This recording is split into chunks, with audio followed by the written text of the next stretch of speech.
Bom dia, meus amados irmãos, a graça e a paz do Senhor Jesus, louvado seja sempre o nome do Senhor. Pois bem, nós conseguimos concluir uma parte já da exposição de Romanos. Na verdade, exposição do apóstolo Paulo. Nós estamos meditando e aplicando cada porção, porque vimos até o capítulo 8. E até o capítulo 8 nós podemos dizer que o apóstolo Paulo ele expõe o evangelho de fato, o cerne. Para nós entendermos bem a carta, nós precisamos entender o propósito. E quais são os propósitos do apóstolo Paulo? Ele está escrevendo para a igreja em Roma, a igreja composta de gentios, minoria de judeus, e isso inclusive porque os judeus foram expulsos de Roma. Então, talvez até nós possamos considerar que não haja nenhum judeu de fato, gentio que tenha tido um conhecimento da lei, ou até mesmo se tornar judeu por meio do proselitismo. Mas pensando em raça, talvez até nenhum. O fato é que essa igreja recebe a carta com alguns propósitos. Lembrando, primeiro, uma vez que os judeus foram expulsos de Roma, e os judeus estavam se tornando indesejados, Paulo precisa evitar um antissemitismo, ou seja, que o cristianismo olhe para os judeus com ódio, com raiva, o desprezo. Isso aconteceu, em certa medida, no segundo século, quando Marcião ele vai tirar da lista de escritos do Novo Testamento tudo que tivesse relacionado ao judaísmo e vai colocar fora tudo que diz respeito ao Antigo Testamento. Por quê? Ele vai fazer isso? Porque ele entendia que o cristianismo era só para os gentios e não tinha nada a ver com a lei. Então, observe que há nesse ponto uma teologia antissemita, né? Ou seja, uma perspectiva equivocada sobre a lei, sobre o papel do próprio judaísmo, e ele já vai evitar isso. Isso é importantíssimo. Por que é importantíssimo? Porque uma vez que tirasse o Antigo Testamento e tudo que tivesse uma relação com o judaísmo, eles estariam deixando de ter toda a palavra de Deus. Então, perceba a seriedade do assunto, né? Então, primeiro, Paulo ele precisa unir judeus e gentios, né? Mostrar que, opa, peraí, o fato dos judeus estarem me perseguindo não significa que nós sejamos antissemitas, que nós devamos aborrecê-los, ou nos aborrecer deles, ou desprezá-los, ou mesmo odiá-los. Então ele precisa unir judeus e gentios. Esse é um ponto que é fundamental para o próprio bem da igreja, inclusive, como nós falamos, para que ela não tome atitudes equivocadas como Marcião no segundo século, ao tirar tudo que fosse de escrito judaico da Bíblia.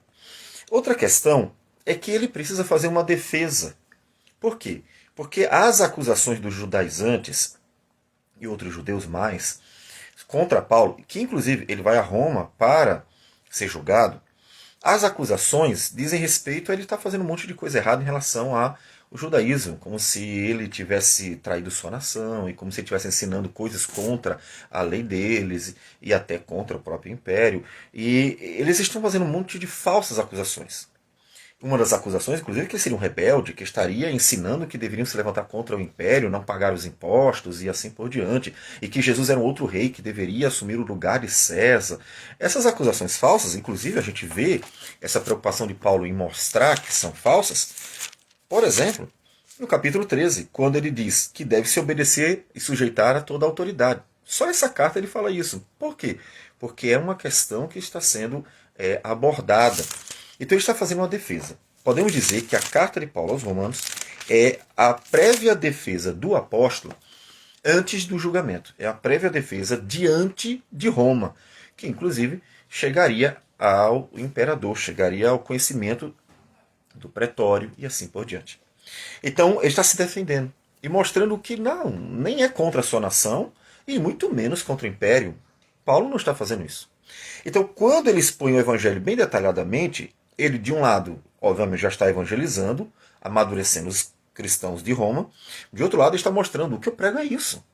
O que eu prego é isso. O que vocês estão dizendo é mentira. Suas acusações são falsas. Pensando no caso dos judaizantes, dos judeus lá, perseguindo ele. Então, o que eles dizem, né? Mudando aqui o pronome, é, é falso. Né? Então, ele se defende. E a partir do versículo, do capítulo 9, nós vamos ver essa defesa melhor. Por quê? A partir do capítulo 9, ele mostra seu amor e seu carinho pelos próprios judeus, mostrando assim, mas eu não tenho nada contra o meu povo. Muito pelo contrário, eu quero que ele seja salvo. Então, a carta de Paulo aos Romanos é para a edificação da igreja, é para unir judeus e gentios, pensando em cristãos principalmente, é para se defender perante a sociedade, né, para que todos saibam a verdade sobre o que ele realmente ensina. Percebe? Então vamos ver os primeiros 5 versículos que estão em Romanos capítulo 9.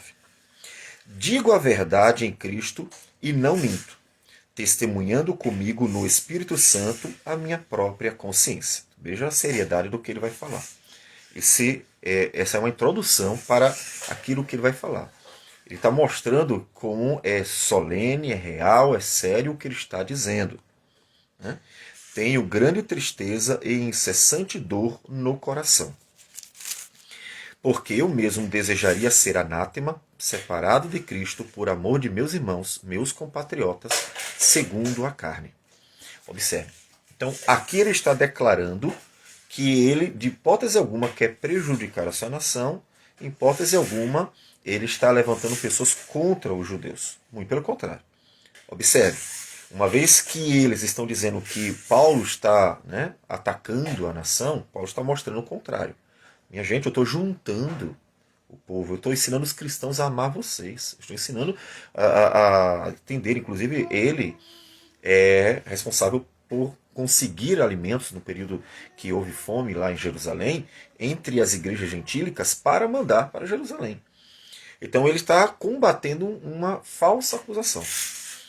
E mostrando que realmente tem amor. Veja, o coração dele está pesado em ver o seu povo duro de coração.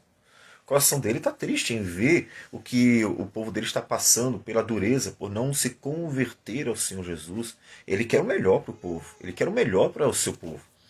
Esse versículo 3, ele, de fato, ele parece muito estranho. Né? Por quê?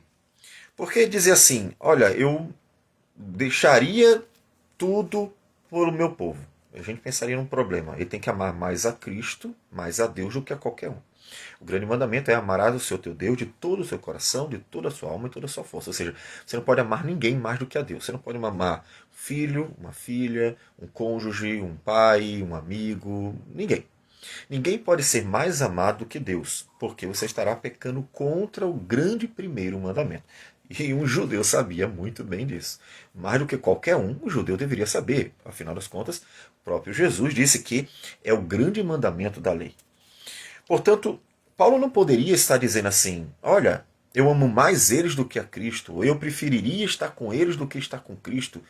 Ele não poderia estar falando isso, porque seria a quebra de um mandamento e feriria o próprio judaísmo. E, ao mesmo tempo, seria, portanto, uma ofensa a Deus, porque ele estaria dizendo que amaria mais alguém do que o próprio Criador. Portanto, aqui é uma expressão, vamos entender como hiperbólica, ou seja, exagerada, demonstrando que realmente ele está muito sentido. O foco aqui é que ele não gostaria que os seus irmãos estivessem perdidos. De fato, ele não gostaria. Ele faria de tudo para que eles fossem salvos. Ele faria de tudo para que eles fossem alcançados. Ele gostaria que isso acontecesse. Isso é real.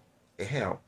E é tão real que ele traz essa palavra para a igreja.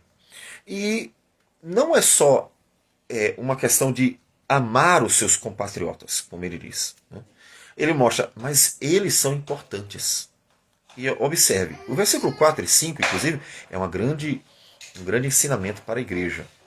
Porque a igreja, tendo a Bíblia na mão, e principalmente focando aqui no Novo Testamento, a igreja termina criando teologia uma teologia nova, né? Há muitas pessoas assim. Há muitas pessoas que querem criar uma teologia nova. O que é uma teologia nova? Teologia nova seria uma teologia em que não é analisado de Gênesis a Apocalipse. É analisado apenas as páginas do Novo Testamento, textos isolados. Então, como a gente deveria ensinar a igreja? A gente deveria ensinar a igreja pegando tudo que a Bíblia diz de Gênesis a Apocalipse. E observe o que ele diz. São israelitas. Pertence-lhes a adoção e também a glória, as alianças, a legislação, o culto e as promessas. Deles são os patriarcas e também deles descende o Cristo segundo a carne, o qual é sobre todos, Deus bendito para todos sempre. Ou seja, tudo veio deles. Porque de fato Deus escolheu a nação de Israel para ser o instrumento, inclusive, da palavra. Claro que depois disso, a igreja que dá sequência a esse propósito de Deus, a igreja neotestamentária, é aquela que deve portar e zelar pela palavra. A gente vê isso quando Paulo diz que a igreja é coluna e baluarte da verdade. Ele diz isso para Timóteo. Portanto, a igreja tem esse propósito de guardar, propagar a palavra de Deus. E isso ela deve ter todo cuidado. Mas o que ele mostra aqui? Que Deus revelou a Israel aquilo que ele queria que nós soubéssemos. Né? Então, observe os assuntos. Ele revelou a questão de adotar um povo para si, a manifestação da glória de Deus e da nossa glória futura, as alianças, a gente conhece e foram feitas por meio deles. Inclusive, Jesus é judeu, né? Então, portanto, todas as alianças estão dentro do contexto da linhagem, né, do Senhor. Noé não era, obviamente, judeu, a gente não vai voltar, não poderia fazer esse anacronismo, né? Mas, pensando numa linhagem aqui que vai ter sequência com Abraão e, portanto, os judeus fazem parte dela, a relação que há com as alianças, a legislação, portanto, a palavra de Deus dada, o Pentateuco dado, a lei dada a eles, o culto, ou seja, como é que você deve adorar a Deus? Tá? Foi dado a eles a revelação do culto. Claro, o Novo Testamento dá sequência, né? Como disse algumas vezes, inclusive entendo que Apocalipse, capítulo 4 e 5, são o ápice da revelação do culto, porque ali é um culto celestial e todos os elementos do culto estão presentes ali. As promessas, os patriarcas, né, obviamente, e até o fundamental que é Cristo Jesus. Então, ou seja, eles foram escolhidos para ser o instrumento de Deus para a revelação da palavra de Deus, para a revelação de tudo aquilo que hoje nós temos. Então não excluam. Observe aquela questão do antissemitismo que eu falei. Um cristianismo antissemita que acha que os judeus são coisa do passado, não é um antissemitismo cruel, né, que vai atacar, matar, não, mas é um antissemitismo mais teórico, que acha que os judeus eles são apenas um povo do passado, que acha que não devem mais ter alguma relação, né, o cristianismo com qualquer questões judaicas. Quando a pessoa faz isso, ela vai terminar desembocando naquilo que o Marcião fez. Ele excluiu todo o Antigo Testamento da Bíblia, pegou apenas os textos que não tivessem relação com nenhum tipo de referência judaica, e aí ficou um cristianismo gentílico. Mas isso é nocivo, porque a palavra está incompleta, a revelação está incompleta, não só para a compreensão é nocivo, mas estará incompleta a respeito da revelação de quem é o próprio Deus. Né? Então, isso não pode acontecer. Então ele mostra a importância dos judeus. Vocês já observaram uma coisa? É a única carta em que ele exalta o judaísmo. Em todas as outras ele vai ao contrário, porque ele está sendo perseguido por judaizantes que estão querendo impor a lei mosaica, pensando nas questões rituais, impor a lei mosaica como meio de salvação. E é claro, o foco era ritos, principalmente a circuncisão. Então eles queriam isso, e Paulo tem que combater, porque, não, a salvação é só por Cristo Jesus, pela graça em Cristo Jesus. Então em todas as cartas ele combate os judaizantes. Romanos é o único que ele faz o oposto. Ele exalta o judaísmo. Por quê? Como nós falamos. Porque o propósito dele é evitar o antissemitismo, o propósito dele é se defender diante dos judeus que estão fazendo falsas acusações, e, portanto, ele precisa ensinar a igreja tanto a amar os judeus, porque, inclusive, muitos deles se converteram, Entender que a igreja, o cristianismo é uma continuidade, não uma ruptura, de jeito nenhum, para que continuem preservando a escritura do Antigo Testamento, e se defender, mostrar que não, eu não odeio o meu povo, muito pelo contrário, eu amo o meu povo. E eu amo o meu povo não só por ser compatriota, mas por questões teológicas também. Então, ele precisa exaltar, destacar. Não do jeito errado, claro. Ele não está ensinando e nem jamais ensinaria uma volta à lei, ou assim, não. Ele estaria fazendo exatamente o que os judaizantes estavam. Mas ele precisa ensinar a forma correta de olhar para os judeus, a forma correta de olhar para Israel. E é o que vai acontecer no capítulo 9, 10 e 11. Nós vamos ver aos pouquinhos. Então, o que importa para nós agora, no momento, é entender o propósito da carta, como nós já falamos, se defender perante as falsas acusações, unir judeus e gentios dentro do cristianismo e mostrar a importância de tudo que Deus fez por meio do povo de Israel para que a igreja entenda e se veja como uma continuidade e não uma ruptura. Esses três propósitos são fundamentais para entendermos bem a carta de Paulo aos Romanos. E nós vamos ver como ele vai fazer isso continuando a partir do capítulo 9. Vamos orar então, amanhã daremos continuidade com a graça do Senhor. Senhor Deus amado, bendito o teu nome. Agradecemos por tudo. Te louvamos, te bendizemos por tudo. E pedimos que o Senhor nos dê graça sempre para aplicar as nossas vidas à tua palavra, uma vez que ela é a revelação de quem o Senhor é, qual é a tua vontade, quais são as tuas obras. E assim, ó Deus, possamos nos alegrar em todas as tuas promessas e, pelo teu Santo Espírito, ser santificados para viver para o louvor da tua glória. Que o Senhor receba a nossa oração, nossa gratidão por tudo, e tudo em nome do Senhor Jesus. Amém, Senhor. Que Deus abençoe a todos e tenham um bom dia.